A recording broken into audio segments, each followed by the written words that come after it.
எல்லாம் அல்ல அல்லாஹுவின் நல்லடியார்களே, அல்லாஹுடைய மகத்தான கிருபையினால் புனிதமிக்க ஜும்மாவை நிறைவேற்றுவதற்காக வேண்டி இங்கு நாம் கூடியிருக்கிறோம். இங்கு பேசப்படக்கூடிய இந்த கருத்துக்களின் பயன் நமக்கு இம்மையிலும் மறுமையிலும் கிடைப்பதற்கு எல்லாம் அல்ல அல்லாஹ் அருள் புரிவானாக என்று பிரார்த்தித்து என்னுடைய இந்த உரையை துவங்குகின்றேன். அழகிய முன்மாதிரி இப்ராஹிம் அலைஹிஸ்ஸலாம் என்ற தலைப்பின் கீழ் மாநிலமெங்கும் தமிழ்நாடு தௌஹீத் ஜமாஅத்தினுடைய கிளை பொறுப்பாளர்கள் பல்வேறு பணிகளை செய்து கொண்டிருக்கின்றார்கள். இந்த மாதத்தினுடைய ஒரு செயல் திட்டமாக இறை செய்தியை இருக பிடித்த இப்ராஹிம் நபி என்ற தலைப்பின் கீழ் சலஃபுகள் என்ற ஒரு சாரார் அவர்கள் வஹீக்கு மாற்றமாக செயல்படுகிறார்கள் என்பதை எடுத்துச் சொல்வதற்காக வேண்டி இந்த மாதத்தில் இந்த பிரச்சாரத்தை இந்த ஜமாத் கையில் எடுத்திருக்கின்றது. அல்லாஹ் குர்ஆனில் சொல்கின்றான், இத்தபிஉ மா உன்சில இலைக்கும் ரப்பிக்கும், உங்களுக்கு இறைவனிடத்திலிருந்து அருளப்பட்டதை பின்பற்றுங்கள். வலா தத்தபிஉ மின் தூனிஹி அவுலியா, அவனை விட்டுவிட்டு வேறு எந்த ஒரு பொறுப்பாளர்களையும் நீங்கள் பின்பற்றாதீர்கள். கலீலம் மா ததக்கர், நீங்கள் ரொம்ப சொற்பமாகத்தான் சிந்திக்கின்றீர்கள் என்று அல்லாஹ் சொல்கிறான். இன்னொரு இடத்தில் சொல்கின்றான், வன்னஹாதா சிராத்தி முஸ்தகீமா, இதுதான் என்னுடைய பாதை, இது நேரானது. இஹ்தின சிராத்தல் முஸ்தகீம், ஒவ்வொரு நாளும் 17 ரக்காத்துகளில் சூரத்துல் ஃபாத்திஹாவில் இறுதியில் எங்களுக்கு நேரிய பாதையை நீ காட்டு என்று கேட்கின்றோம். அதை சொல்கின்றான், என்னிடத்திலிருந்து வந்திருக்கக்கூடிய செய்திதான் சிராத்துல் முஸ்தகீம், ஃபத்தபிஉ, அதையே நீங்கள் பின்பற்றுங்கள். வலா தத்தபிஉ சுபுல், பல வழிகள் இருக்கும், அந்த வழிகளை நீங்கள் பின்பற்றினீர்கள் என்று சொன்னால் ஃபதஃபர்ரக பிக்கும், அது உங்களை திசை திருப்பிவிடும், வேறு பாதையிலே கொண்டு சென்று விடும். இது அல்லாஹ் சொல்லக்கூடிய தெளிவான வசனம். ஆனால் சமுதாயத்தில் நிலைமை எப்படி இருக்கிறது என்று சொன்னால், மதுஹபுகளை ஒரு காலத்தில் எதிர்த்து போராடணும். ஆனால் இன்றைக்கு தௌஹீதுக்கு வந்து பின்னால் என்ன செய்து விட்டார்கள் என்று சொன்னால், சலஃபுகள் சஹாபாக்களைத்தான் பின்பற்ற வேண்டும் என்ற ஒரு நிலைப்பாடை எடுத்து ஒரு கூட்டம் தனியாக செயல்படுகின்றது. அதில் வேதனைக்குரிய விஷயம் என்னவென்று சொன்னால், அந்த மதுஹபுல் உள்ள மக்கள் எப்படி அவர்களுடைய கோலத்தை அமைத்திருப்பார்களோ, தலப்பாகை நாம் குறை சொல்லல, இதுதான் ரசூலுல்லாஹ்வுடைய தோற்றம் என்பது போன்று அவர்கள் காட்டுகின்றார்கள். ஜிப்பா, ஒரு அழகிய தோற்றத்தை விட்டு மாறி இதுதான் தோற்றம் என்று சுன்னத்துல் ஜமாஅத்தினர்கள் காட்டுகின்றார்கள். அதே மாதிரியான நிலைக்கு இவர்கள் சென்று விட்டார்கள். இது வேதனைக்குரிய ஒரு விஷயம். இது போகட்டும். இவர்கள் சஹாபாக்களை பின்பற்ற வேண்டும், அவர்களுடைய கருத்துக்கள் அது குர்ஆன் ஹதீஸ் அடிப்படையில் உள்ளது என்று ஒரு கூட்டத்தை அந்த பக்கம் இழுத்து கொண்டு இருக்கின்றார்கள். அப்படி இழுக்கின்ற பொழுது அதில் ஏற்படக்கூடிய விஷயங்கள் என்ன என்று பார்த்தோம் என்று சொன்னால், நபி ஸல்லல்லாஹு அலைஹி வஸல்லம் அவருடைய காலத்திலேயே நபித்தோழர்களுக்கு மத்தியில அல்லாஹ்வுடைய தூதர் தலையிடவில்லை என்றால் தவறான பாதைக்கு சென்று விடுவார்கள். அப்படி பல நிகழ்வுகள் இருக்கின்றன. உதாரணத்திற்கு எடுத்துக்கொள்வோம். அல்லாஹ் குர்ஆனில் சொல்கின்றான், குலு வஷரபு ஹத்தா யதபய்யன லக்குமுல் ஹைத்துல் அபியது மினல் ஹைத்தில் அஸ்வத் மினல் ஃபஜர். கருப்பு கயிறில் இருந்து வெள்ளை கயிறு உங்களுக்கு தெரிகின்ற வரை நீங்கள் சாப்பிடுங்கள், குடியுங்கள் என்று அல்லாஹ் சொல்கிறார்.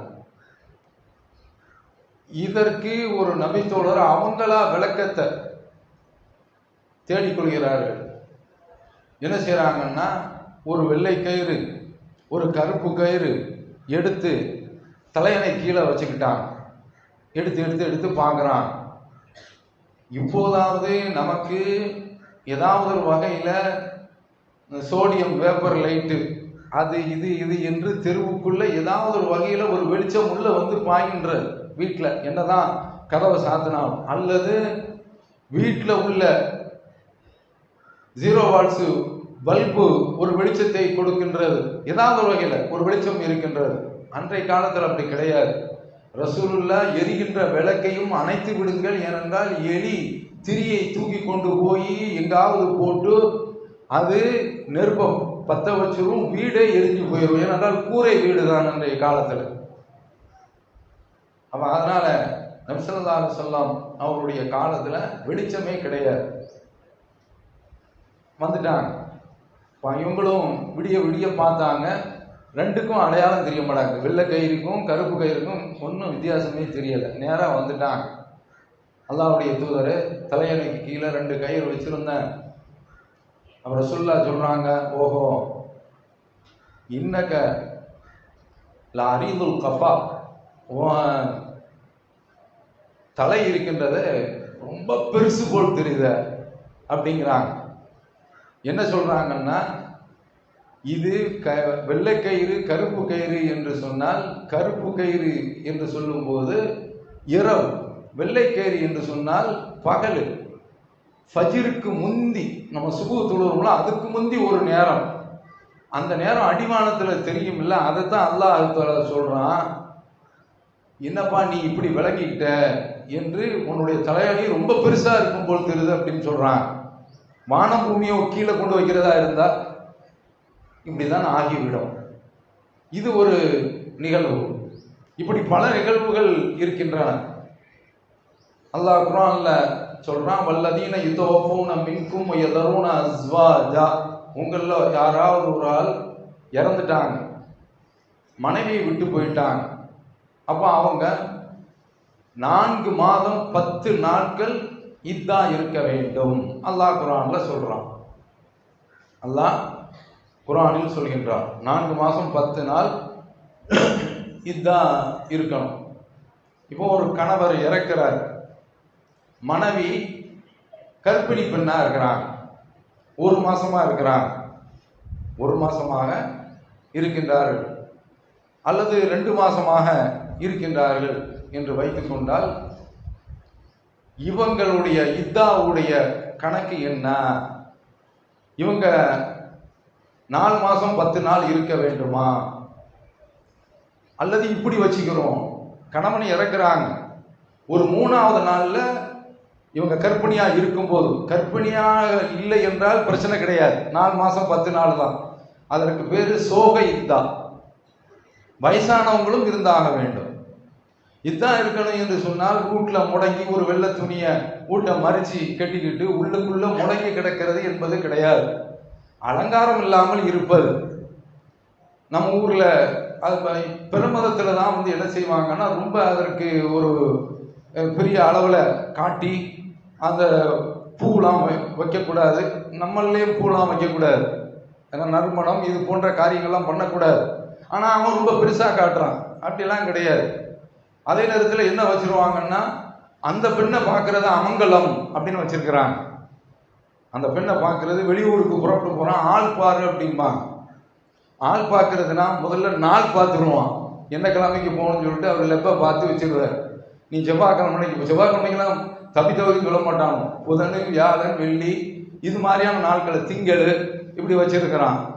அப்போ முதல்ல நாள் பார்ப்பான், அதுக்கடுத்து ஆள் பார்ப்பான். வீட்டை விட்டு இறங்கும் போது ஏதாவது அமங்கலமான பெண்ணு வர்றாங்களா, சுமங்கலி இல்லாத பெண் வர்றாங்களா அப்படின்னு வச்சிருக்கிறான். அப்போ அந்த மாதிரியான அளவில் இவர்கள் அப்படி வைத்திருக்கின்றார்கள். நம்ம மார்க்கத்தில் அப்படிலாம் கிடையாது. அவங்க எல்லா வகையிலையும் சர்வசாதாரணமாக வெளியில் வரலாம், கடைக்கு போகலாம், வேலை பார்க்கலாம் வச்சிருக்கிறாங்க. இளம்பெண்ணா இருந்தாலும் சரிதான், புர்கா போட்டு எங்கேயும் போய்க்கிறோம். இதான் மார்க்கம் சொல்வது. இப்போ இவங்க கற்பிணி பெண்ணாக இருக்கின்றார்கள் என்று சொன்னால், இவ 2வது நாளில் குழந்தையை பெற்றுட்டாங்க. இவங்க 4 மாதம் 10 நாள் இதான் இருக்கணுமா என்று கேட்டால் குர்ஆன் சொல்கின்றது, உலாத்துல் அஹ்மாலி அஜலஹுன்னா யலான ஹம்லஹுன்ன. கர்ப்பிணி பெண்களுடைய இத்தா பிள்ளையை பெற்றெடுக்கிறது தான் என்று சூரத்து தலாக் என்ற அத்தியாயத்தில் சொல்றான். இதுவும் பக்ரா என்ற அத்தியாயத்தில் வருகின்றது. எது 4 மாதம் 10 நாள் இத்தா இருக்க வேண்டும் என்பது பக்ரா என்ற அத்தியாயத்தில் வருகின்றது. இது எங்கே வருகின்றது? சூரத்துல் தலாக். அதுக்கு பேரு பக்ரத்துல் குஸ்ரா, சின்ன பக்ரா என்று பெயர். ஏனென்றால் அது தலாக் சட்டத்தை சொல்லுது, அதனால அந்த பெயர். இப்போ நபித்தோழர்களுக்கு பிந்திய காலகட்டத்தில் ஒரு பஞ்சாயத்து வருகின்றது. இப்போ ரசூலுல்லாஹ்வுடைய காலத்திலே வந்துருச்சு.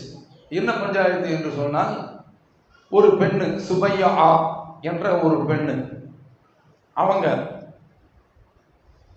கணவர் இறந்துட்டாங்க. அவங்க கர்ப்பிணி பெண்ணு.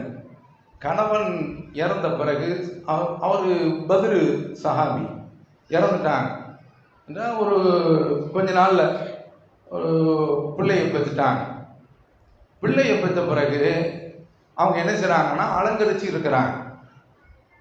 இருக்கிறாங்க. எதற்கு?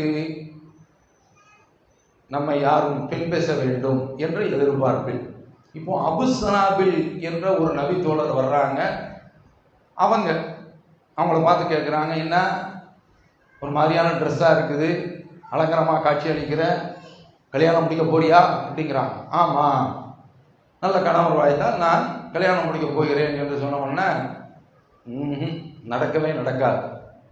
4 மாதம் 10 நாள் இதா இருந்தால் தான் நீ கல்யாணம் முடிக்க முடியும் அப்படின்னு சொன்ன உடனே அவங்க என்ன செய்கிறாங்கன்னா, நேராக ரசூலுல்லாஹ்ட்ட வந்துட்டாங்க. அல்லாஹ்வுடைய தூதரை, என்னுடைய விவகாரம் இப்படி நான் திருமணத்துக்கு தயாராக இருக்கிறேன் என்று சொன்ன உடனே ஃபன்கிஹி, ரசூலுல்லாஹ் அனுமதி கொடுத்துட்டாங்க. நீ திருமணத்தை முடித்துக்கொள்.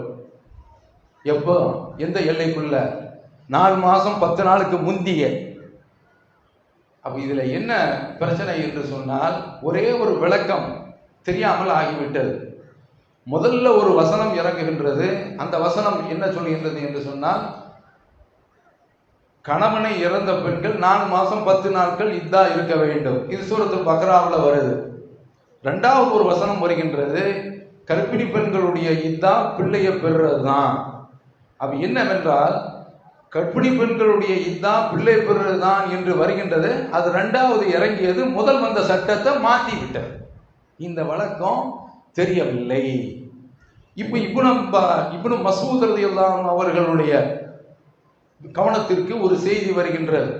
என்ன செய்தி என்று சொன்னால், அந்த கருத்தை யார் சொல்றாங்கன்னா, அப்துல்லா இப்னு அப்பாஸ், அலி ரலியல்லாஹு அன்ஹு அவர்கள். அவங்கெல்லாம் என்ன சொல்றாங்கன்னா, கர்ப்பிணி பெண்களுடைய இதா என்னவென்று கேட்டால், 2 தவணையில எது ரொம்ப கூடிய பட்சமாக இருக்கிறதோ அந்த தவணை அப்படிங்கிறாங்க. எப்படி? இப்போ ஒரு பெண்ணு கணவன் இறக்கும் பொழுது அவங்க 3வது மாசமா இருக்கின்றார்கள் என்று சொன்னால், இப்போ இந்த சந்தர்ப்பத்தில் இவங்க என்ன செய்யணும்னா, இந்த 4 மாதம் 10 நாள் குறைஞ்சபட்சம் அதை எடுக்கக்கூடாது. 7வது மாசத்துல பிள்ளை பெறுறாங்கன்னா அதை தான் எடுத்துக்கிறணும் அப்படிங்கிறாங்க. இப்போ ஒரு பெண்ணு கணவன் இறந்த பிறகு பிள்ளையை பெற்றுட்டாங்க. இப்போ அப்துல்லா இப்னு அப்பாஸ், அலி ரலியல்லாஹு அன்ஹு என்ன சொல்றாங்கன்னா, இவங்களுக்குள்ள இதா என்ன கேட்டா 4 மாதம் 10 நாள் வரைக்கும், இதுதான் ரொம்ப டிஸ்டன்ஸ் ஆனது. இப்படி தீர்ப்பு சொன்ன உடனே அடிக்கிறாங்க அப்துல்லா இப்னு மஸ்ஊத் ரலியல்லாஹு அன்ஹு அவர்கள். ஃபமன் ஷா லான்து, வார்த்தையை பாருங்க. யாரு என்னிடத்தில் இந்த கருத்துல மோதுவதற்கு தயாராக இருக்கின்றார்களோ அவர்களை எதிர்த்து நான் சபிப்பதற்கு தயாராக இருக்கிறேன். அபூதாவுதுல வருது. அவன் என்ன எந்த அளவிற்கு அவங்கள்ட்ட அந்த விளக்கம் இருந்திருக்கின்ற பார்க்கிறோமா? இதுதான் அப்ப நபித்தோழர்களுடைய இப்போ இன்றைய காலகட்டத்தில் நாமோ இப்னு அப்பாஸ் அவர்கள் ரசூலுல்லாஹ்வுடைய காலத்திலேயே குர்ஆனுக்கு நல்ல விளக்கத்தை தெரிந்தவர்கள், அதற்கு பின்னாலும் விளக்கத்தை தெரிஞ்சவங்க. அப்துல்லாஹ் இப்னு மஸ்ஊத் ரலியல்லாஹு அன்ஹுடைய கருத்தை ஏற்றால், அதுபோன்று அலி ரலியல்லாஹு அன்ஹுடைய கருத்தை ஏற்றால் அதனுடைய விளைவு என்ன ஆகும் தெரியுமா? இப்படிதான் எது வரைக்கும் இந்த 4 மாசத்து 10 நாளையும் தாண்டி இதா இருக்க வேண்டும். புரிகின்றதா? ஆனால் ஹதீஸ்ல அப்படி வரல, புகாரில தெளிவாக வந்திருக்கின்றது. அப்ப யார் சொல்ல எடுக்கிறது? இதுதான் நம்ம கவனிக்க வேண்டும். அப்ப அல்லாஹ்வுடைய தூதருடைய அந்த காலத்துல என்ன சட்டம் இருந்ததோ அதை தான் நாம பார்க்க வேண்டுமே தவிர நபி ஸல்லல்லாஹு அலைஹி வஸல்லம் அவர்கள் என்ன விளக்கம் கொடுத்திருக்கின்றார்கள் என்பதை தான் நாம் பார்க்க வேண்டுமே தவிர நபி தோழர்கள் அதை சொன்னார்கள் இதை சொன்னார்கள் எதையும் கேட்டு போகட்டும், ரசூலுல்லாஹ் என்ன சொன்னாங்க அதை பார்க்க வேண்டும். இப்படி 1-2 விஷயம் கிடையாது, மார்க்கத்துல பல விஷயங்கள் இருக்கின்றன. பாருங்க, அப்துல்லாஹ் இப்னு மஸ்ஊத் தானே சொன்னேன், இந்த விஷயத்துல அப்துல்லாஹ் இப்னு மஸ்ஊத் கரெக்டா இருந்துட்டாங்க. இதே அப்துல்லாஹ் இப்னு மஸ்ஊத் ரலியல்லாஹு அன்ஹு அவர்கள் இன்னொரு விஷயத்துல மாற்றமா போறாங்க. அது என்ன விஷயம்? ஒரு தடவை அபு முஸா அஷ்அரி, எல்லாமே புகாரி முஸ்லிம்ல வரக்கூடிய விஷயம், வர்றாங்க அப்துல்லாஹ் இப்னு மஸ்ஊத் கிட்ட பேசுறாங்க.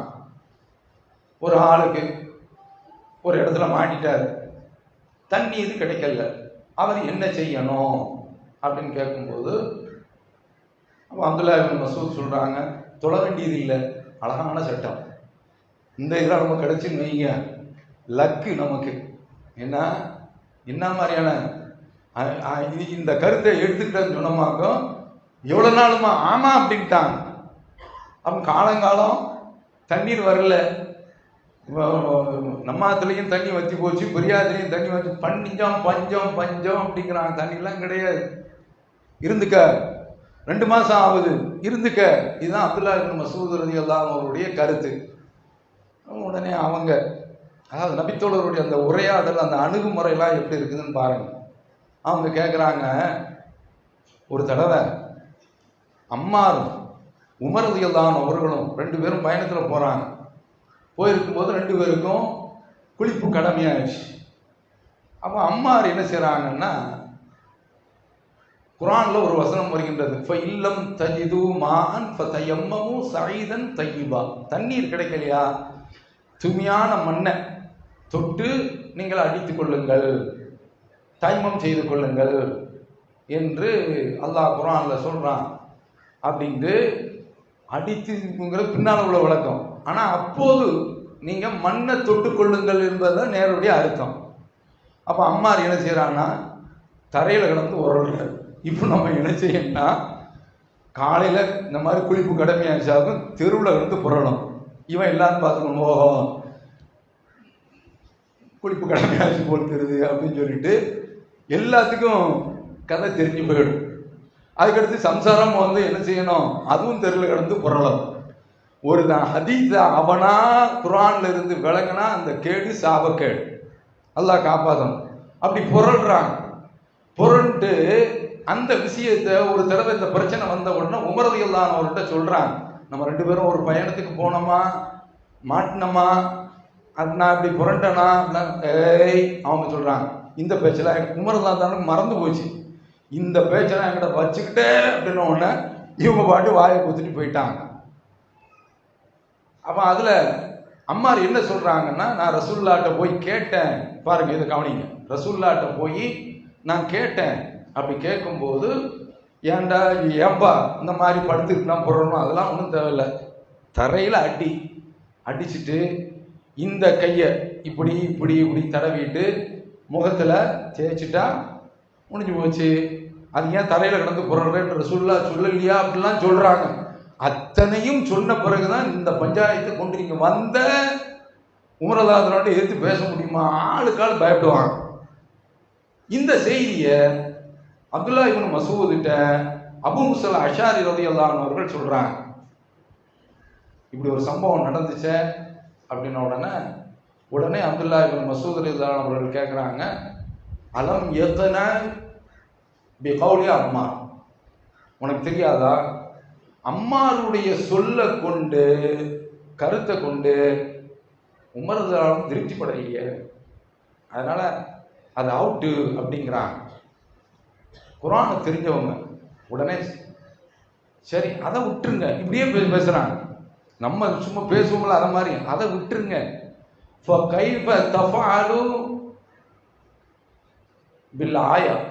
அல்லாஹ் குர்ஆன்ல சொல்றாங்களே அதுக்கு என்ன செய்யணும் சொல்லுங்க.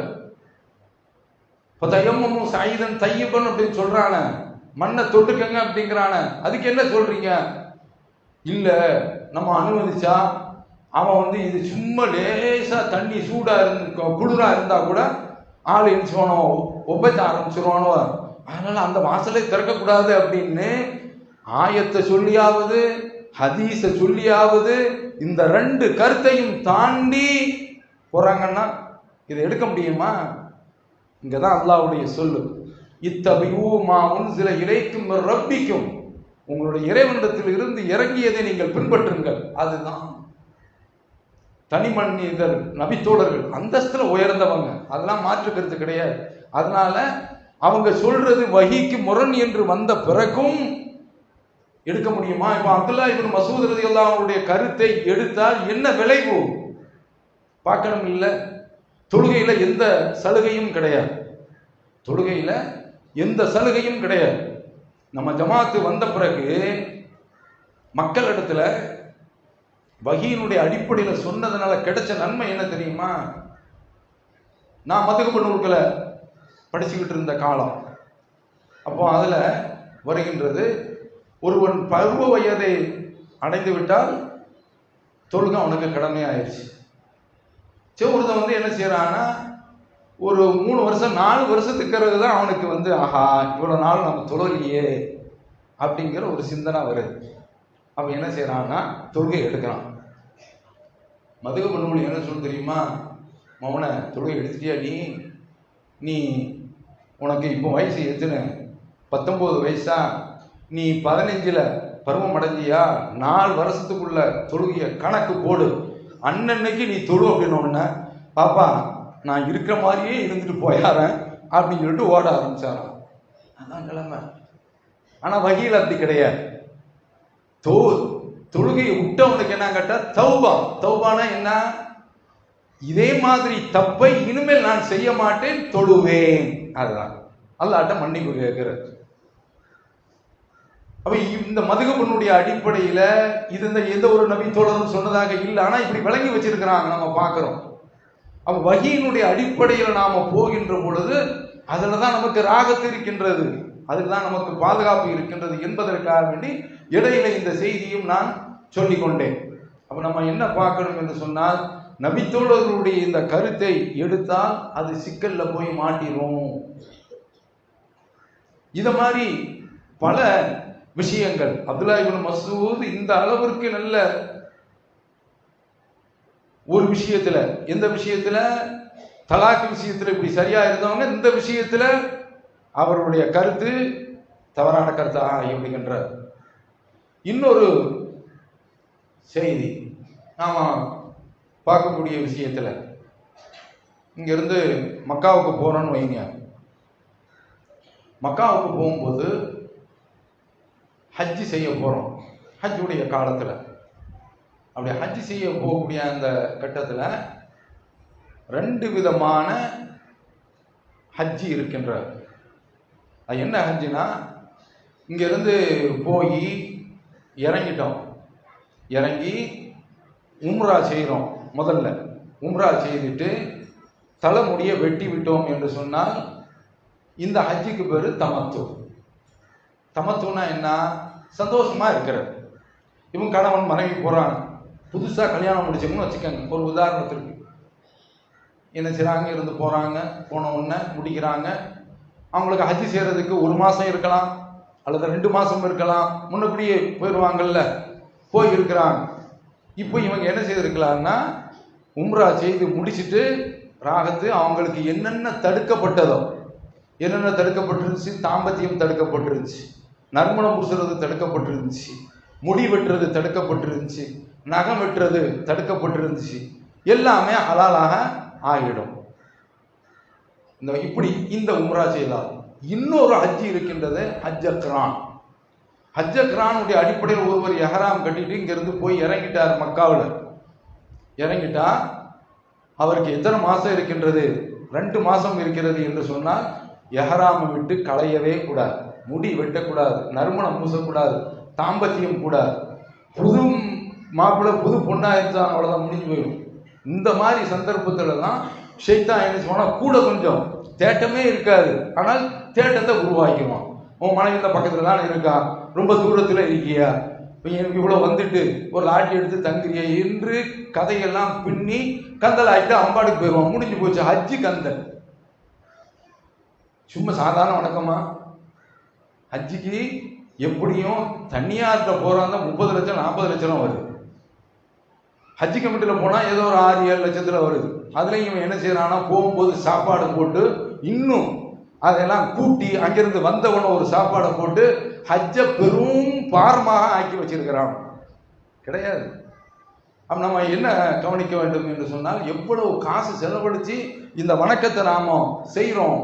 அது பாத்திலாக போனால் அதுக்கு பரிகாரம் என்ன கேட்டால் 2வது போய் தான். ஹஜ்ஜுடைய காலத்தில் இல்லறத்தில் ஈடுபட்டு விட்டால் அதற்கு தௌபா என்னன்னா அடுத்த வருஷம் மீண்டும் போகணும்.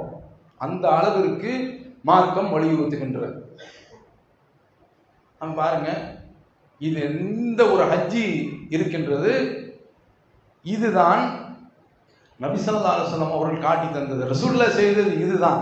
ஆனா என்ன செய்துட்டாங்கன்னா, மக்காவுக்கு வந்த உடனே நபி தோழர்கிட்ட சொல்றாங்க, எல்லாரும் எஹ்ராம களைஞ்சிருங்க அப்படிங்கிறாங்க. நபி தோழர்கள்லாம் டென்ஷன் ஆயிட்டாங்க.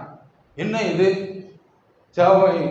களையிறதுனா என்ன அப்படிங்கிறாங்க. எல்லாம் அனுமதிப்பா, தாம்பத்தியமும் அனுமதியா இப்படியே கேட்கிறாங்க. தாம்பத்தியம் ஆமா, என்னடா இது கொடுமையா இருக்கு, ரசூலுல்லாஹ் இப்படி சொல்லல. ஆனா அவங்க நினைச்சுக்கிட்டாங்க, நான் சொல்றேன் அல்லாஹ்வுடைய தூதர், மரியாதையா கேளு. எல்லாரும் எஹ்ராம் களைஞ்சிட்டு அப்புறம் அதுக்கு அடுத்து ரசூலுல்லாஹ் 2வது எஹ்ராம், மற்ற மக்கள்லாம் நீங்க 2வது எஹ்ராம் கட்டுங்க என்று சொல்லி தனியா ஹஜ்ஜுக்கு மக்காவில் இருந்து எஹ்ராம் கட்டி போறாங்க. இதுதான் ரசூலுல்லாஹ் காட்டிய ஹஜ்ஜி. இந்த ஹஜ்ஜி எல்லாத்துக்கும் தாக்குடிக்காது. எந்த ஹஜ்ஜி? ஹஜ்ஜ கிரான் ரசூலுல்லாஹ் செய்தாங்களே, 2 மாசம் 3 மாசம் அங்க உட்கார்ந்து காத்துக்கிட்டு இருக்கிறது, இது எல்லாருக்கும் ரொம்ப சிரமம். அதுக்கு தான் ஆரம்பத்தில் வரும்போது எல்லாரும் ஹஜ்ஜு மட்டும்தான் நினைச்சிட்டு வந்தாங்க. இடையில அல்லாஹ் தஆலா என்ன செய்யறான்னா, மறிச்சு மாத்து அப்படின்னு ஜிப்ரீல் வந்து சொல்லிட்டு ஆர்டர் போட்டு போறாங்க. அதுதான் இன்றைக்கு நமக்கு ராகத்தா இருக்கின்றது. யாரு போனாலும் தாம்பத்தியங்கிறது இருக்கட்டும், வயசானவர்கள் அப்படின்னு வச்சுக்குவோம். என்னன்னு கேட்டா, அவங்க நறுமணம் பூசணும், முடிய களையணும், நகத்தை களையணும், சோப் போட முடியாது. இந்த பஞ்சாயத்து எவ்வளோ நேரம் எவ்வளோ நாள் நம்ம தாக்கு பிடிக்க முடியும்? இப்படி பல விஷயங்கள் இருக்கின்றன. அப்போ இந்த மாதிரியான ஒரு ஹஜ்ஜை யாரெல்லாம் செய்திருக்கிறாங்க? ரசூலுல்லாஹ் செய்திருக்கிறாங்க, அபூபக்கர் செய்திருக்கிறாங்க, உமர் செய்திருக்கிறாங்க, உஸ்மான் ரலியல்லாஹு அன்ஹு அவர்கள் என்ன செய்றாங்கன்னா இதை மாத்துறாங்க. என்ன சொல்றாங்க தெரியுமா? இனிமேல் நான் தமத்துலாம் கிடையாது, சேர்த்து தான் செய்யணும் அப்படின்னு சொன்ன உடனே அலி ரலியல்லாஹு அன்ஹு அவர்களுக்கு இந்த தகவல் கிடைக்கின்றது. வந்து அவர்களுக்கு முன்னாலேயே லப்பைக ஹஜ்ஜம் வ உம்ரா, ஹஜ்ஜையும் உம்ராவையும் சேர்த்து செய்கின்றேன் தமத்துவ அடிப்படையில் அப்படின்னோடனே, இல்லை நான் சொல்றேன் நீ இப்படி செய்ய அப்படிங்கிற மாதிரிலாம் வருது.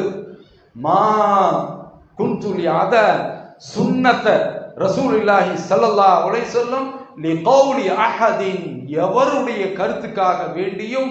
அவர் ஜனாதிபதியா இருக்கிறார். யாரு? உஸ்மான் ரலியல்லாஹு அன்ஹு அவர்கள் ஆட்சியில இருந்தானா, எங்க இருந்தா எனக்கு என்ன, எவருடைய கருத்துக்காக வேண்டியும் நான் ரசூலுல்லாஹ்வுடைய சுன்னத்தை விட்டு கொடுப்பவன் கிடையாது என்று சொல்கின்றார்கள் என்றால் அதுதான் வஹி.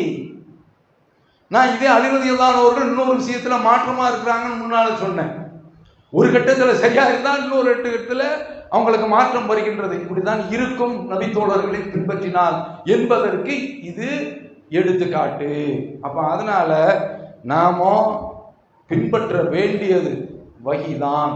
இவர்கள் சஹாபாக்கள் என்று ஒரு அஸ்திரத்தை, ஒரு மூன்றாவது ஆதாரத்தை கொண்டு வந்து நிறுத்துறாங்க.